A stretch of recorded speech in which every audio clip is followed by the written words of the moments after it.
All right, so late Tuesday night, both of the biggest NBA insiders tweeted, only a couple of minutes apart from each other, that the Suns had narrowed their coaching search to 5 final candidates. I'm going to give you my thoughts on each of them, but first, hit that like button for me and tell me in the comments which of the 5 do you think would best fill Monty Williams' shoes. So first up, we've got Sacramento Kings assistant coach Jordi Fernandez.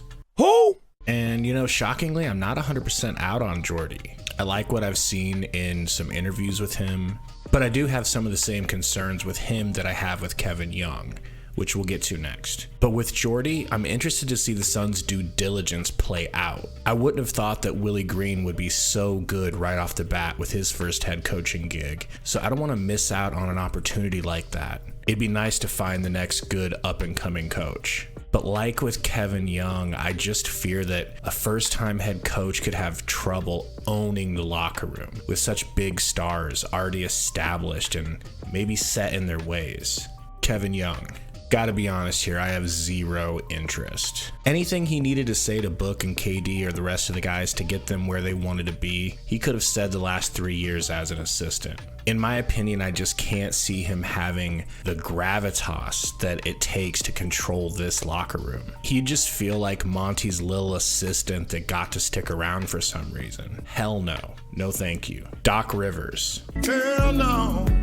No. I know the Suns are seriously considering Doc, but it's a no for me, dog.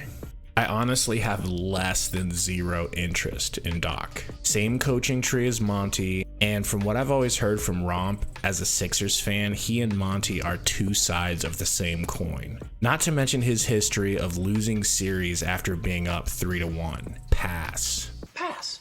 Pass? Yeah, pass. Super pass. Uber pass. How do you super pass on something like this? We gotta get that money back. Pass. Frank Vogel. Frankie Vogel, now we're talking. The Suns could do a lot worse than this bubble championship winning coach that was arguably scapegoated by the Lakers after failing to make it work with Westbrook.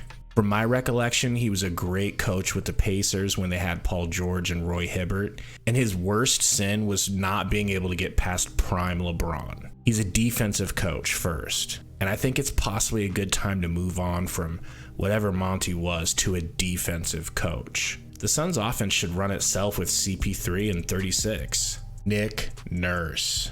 Last but certainly not least, the man that seems to be the unanimous decision for first overall pick for the Suns' new head coach, at least from the fans' perspective. Good old Nicky Nurse from Carroll, Iowa. Recently fired by the Toronto Raptors after 5 seasons, a Larry O'Brien trophy, and a Coach of the Year nod. Nick Nurse seems to be the leading favorite for every team currently looking for a new head coach, which is a good sign. I've been doing research on Nick Nurse in terms of why he was fired and what makes him a good coach and what flaws he has, and here's what I've come up with. The Raptors organization became stagnant, much like the Suns under Monty Williams. But where Monty's a big picture, get the program up and running type of coach, Nurse is more of an X's and O's coach, which is arguably what the Suns need right now. The biggest reason he's said to have been fired was his comments in a press conference after the season, in which he expressed some uncertainty of wanting to return to the Raptors himself. The Raptors front office did not like that and promptly moved on. Another concern the Raptors might have had with Nurse that I've gathered is that he lacked in the player development department, and he wasn't able to cultivate and sustain a great bench, or even a good bench, which is something the Suns are struggling with dearly right now. But in my opinion, that's more of the job of the general manager. In this case, that could be James Jones, or it could be Matt Ishbia if he's truly running the show now. I'm going to guess if you're a Suns fan watching this, you want Nick Nurse, but tell me if I'm wrong in the comments, or if he's the guy for the job. Thanks for hanging out. We'll see you guys next time.